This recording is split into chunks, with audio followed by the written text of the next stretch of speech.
Pokemon. One of the biggest franchises to come out of nowhere, grab us by the Voltorbs until we self-destruct in our Pantaloons. You know, the creators of Pokemon really knew how capitalism works.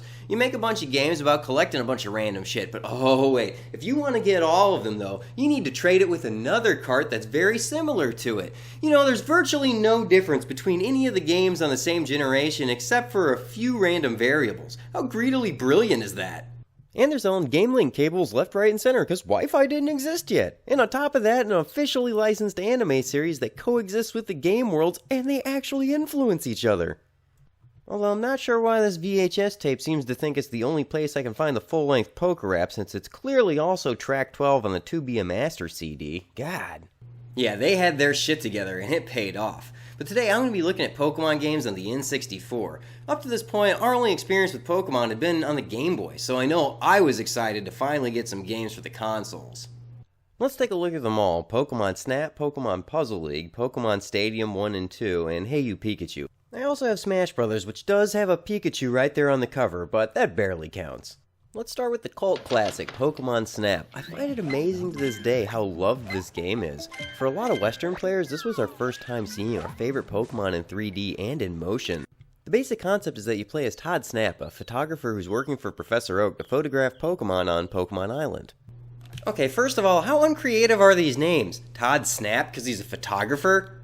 Oh, I get it. Or Pokemon Island? What is it, like the only island with Pokemon on it? What about Cinnabar Island? Or the Seafoam Islands? Or the Sevi Islands? Or whatever.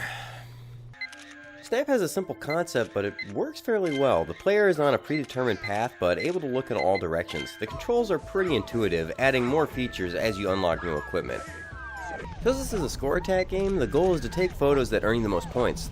The score awarded comes down to how close the Pokemon is, its pose, if there's any more Pokemon in the shot, and how well centered it is. Probably the hardest part is getting the size right. This game wants a very specific balance, as close to completely filling the frame without going over. It's like the Price is Right for assholes. If they're more than a few yards away, you get barely any points either. Fuck! Some of the faster moving Pokemon can be hard to center like Zubat or Magikarp. Fuck these guys! This is the only part of the rail aspect that really gets annoying, though I'm not sure why there isn't a free roaming game. I'm sure the N64 could have handled it, and that's kinda how the intro shows Todd anyways. Instead, you're tethered to the 01, a special car that Professor Oak must have gotten from Charlie Sheen because it has one gear, go.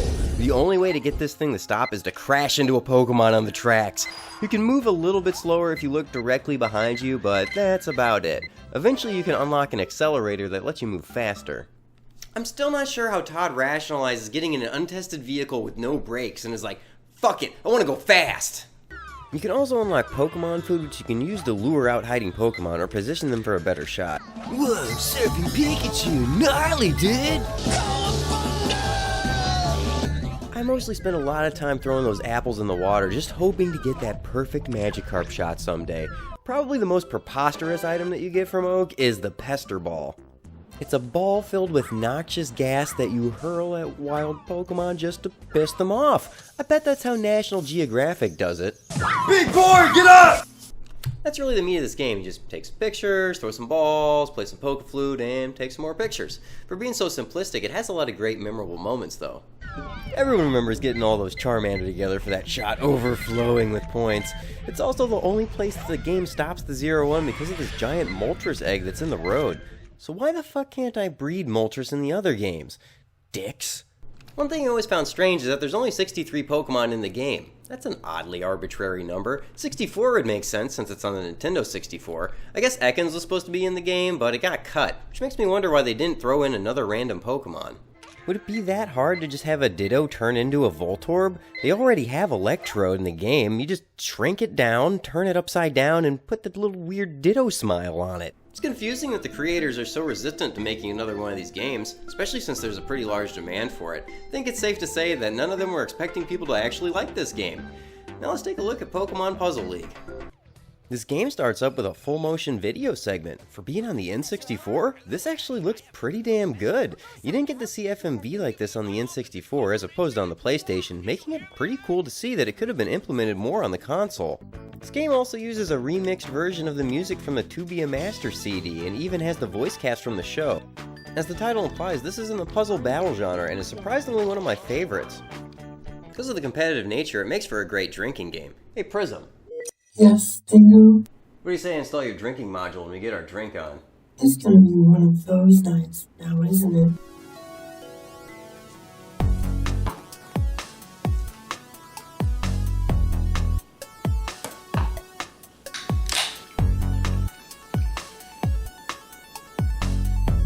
Alright, Prism, time to party. This game has a standard 2D mode, but it isn't nearly as fun as the 3D version. Like most puzzle battle games, your goal is to get connections and combos that'll clear your cylinder while dumping trash on your opponent. I'm pretty good at getting these 4 or 5 combos really fast, but I find the computer is fucking crazy at getting these drop combos. Fuck! How the fuck do you even plan something like that? I think the best thing about this game is how fast the matches go. Some games are less than 30 seconds, but a seriously competitive round can go for 2 minutes or more. That means you can get drunk real fast if you're playing with a friend, or Prism. I heard that. One thing I found kind of odd is that you get to choose which Pokemon to use. This really has no bearing on the outcome, so it's purely cosmetic. You also have to really jerry-rig the system to work if you want to play against a computer. You need a second controller and have to make all of the selections for it manually. It's just a real pain in the ass. Are you really that lazy, Prism, or are you too drunk to push the buttons for yourself? I don't even have hands, you ass. Good point. This game has several single-player features as well. There's a stadium mode with several difficulties you can choose from. Trust me, very hard is exactly that. Fuck, Tracy! Want to stack some more on there? Damn! You can also battle Team Rocket, but my god is Giovanni fast. It's too fast! It's just too fast! The only way you can win is by stalling the board with combos, but holy shit is there a lot going on. I probably should have done this before I started drinking. I only encountered a few glitches. Oh, shit, I can't stop it! What's going on? There's blocks floating in the middle of the air and none of my combos are doing anything. Not saying I'm losing either, but the tower just keeps filling up. That means I have to fucking forfeit. Oh, that's bullshit. There's not much more to Pokemon Puzzle League, but it still makes for a great 2-player drinking game. Now let's take a look at Pokemon Stadium. The most notable part of this game is the ability to import your Pokemon from Red, Blue, and Yellow. This allows you to use them during the game and even play the Game Boy titles at the Game Boy Tower. The coolest part of this was unlocking the Doduo and Dodrio speed, which lets you overclock the shit out of the game. Fuck! Yeah, we gotta go Dodrio speed down Cycling Hill! Oh, dear sweet God! For those of us that enjoy the finer things in life, there's also a gallery feature that allows you to take pictures of your Pokemon, so you can print stickers.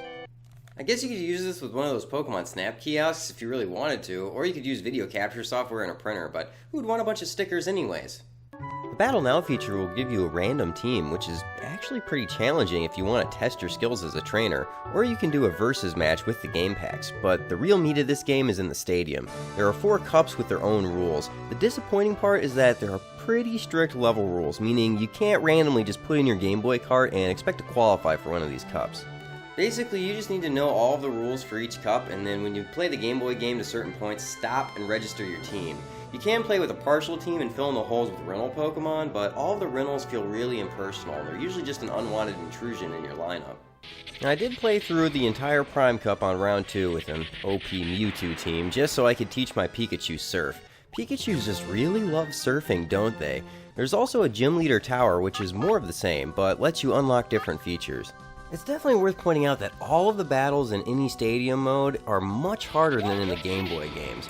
This is probably because you don't carry over any of those benefits from the gym leaders in the Game Boy games, but it's way fucking harder. Plus, it feels like every 3 turns somebody's getting a critical hit or paralyzing you. Free battle is what lets you battle with friends and set your own rules. Finally, something easier than the Game Link cable. You just need 2 of those little adapters for your cartridges. The most utilitarian feature of this game is Oak's Lab, where you can trade Pokemon or even items between games. It is possible to abuse this, but it's the handiest feature of the whole game. Of course, there's the terribly named Kids Club, which does have a bunch of mini-games, and they do make great drinking games. Okay, let's get this over with. Alright, Prism, the rules are simple. You just have to take a drink for whatever place you're in. Alright, let's start with fucking Snore War.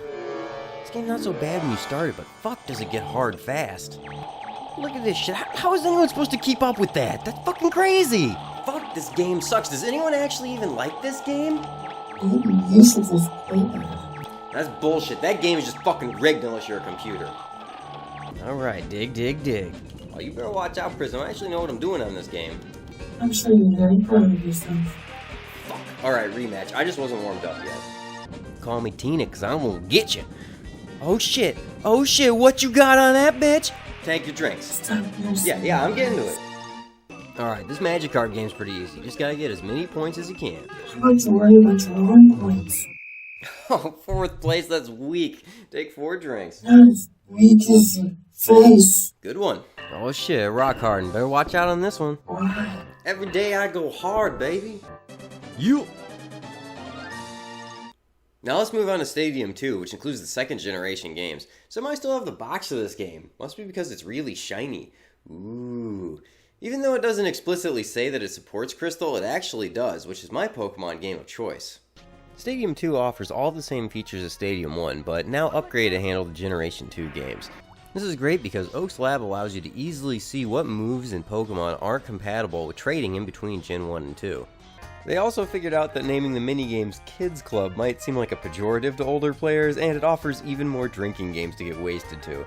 My favorites are the Chansey and the Delibird games. Alright, this game's all about lining up that white line with something in the background. But fuck, this gets so much harder when you're drunk. Now it looks like I'm the one who goes hard. That joke doesn't even make sense right now. Alright, this one's pretty easy. You just gotta count all the Pokemon that run by. You mean Pokemon?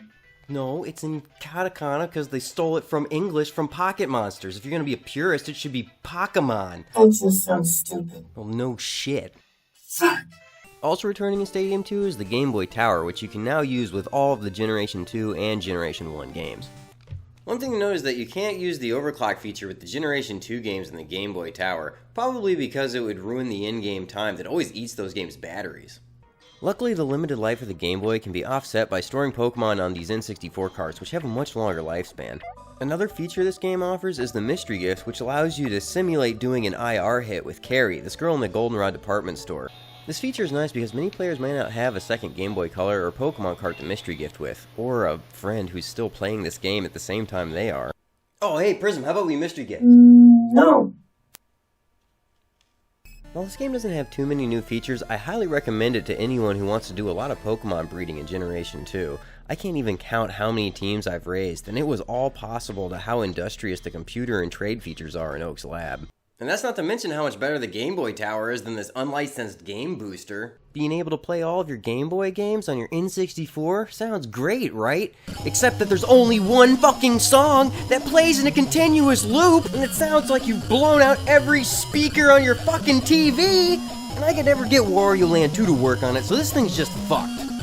And I swear, this button, I finally got curious and I pushed it one day, and it never worked again. It's a self-destruct button! Fuck this thing! If Stadium had included the ability to play any Game Boy game, it would have been one of the best games on the system. Sadly, it only works with the Generation 1 and 2 Pokemon games, which is still a great feature. Stadium 2 also offers several stadium battles. The coolest thing about these is finding little Easter eggs, like Pokemon that actually speak, like a Pikachu traded from Yellow or Sudowoodo. And finally, let's throw in a game I never got when I was younger. Hey You Pikachu. I never got this before, partially because I didn't understand what it was, but also because it was like $80 or $90 when it came out. The first thing you're probably going to notice when you turn it on is, oh fuck, I need some peripherals. This game uses a microphone and a special voice recognition unit that you plug into the player 4 slot. Oh shit, now what's wrong?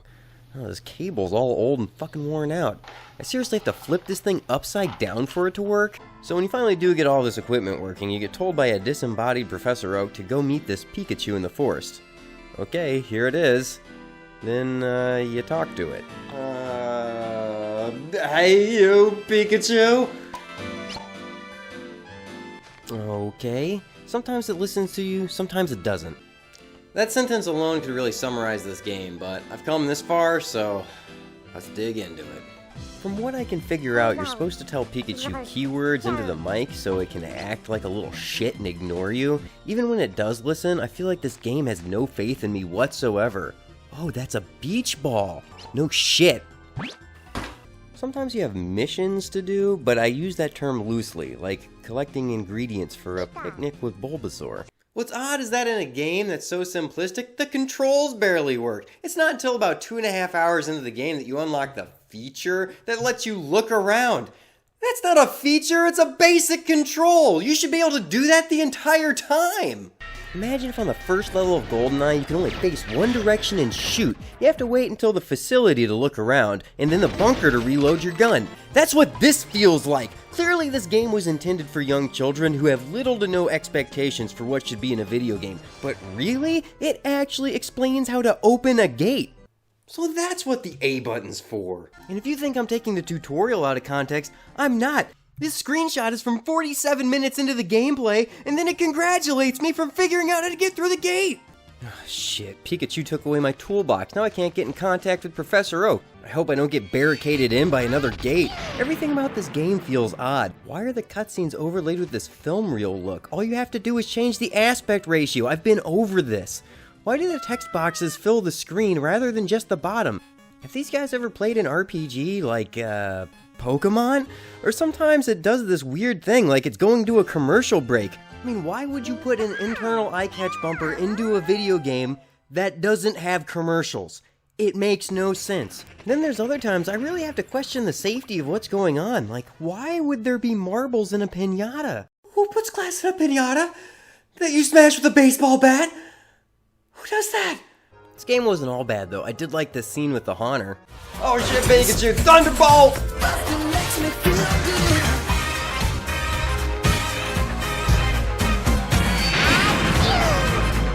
I'm afraid of no place.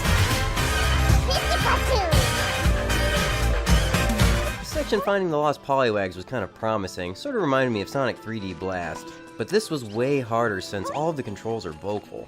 The one thing that drives me the most nuts is how slow the walking is. It's like the game can't process what's going on, which is surprising because of how low resolution the graphics are.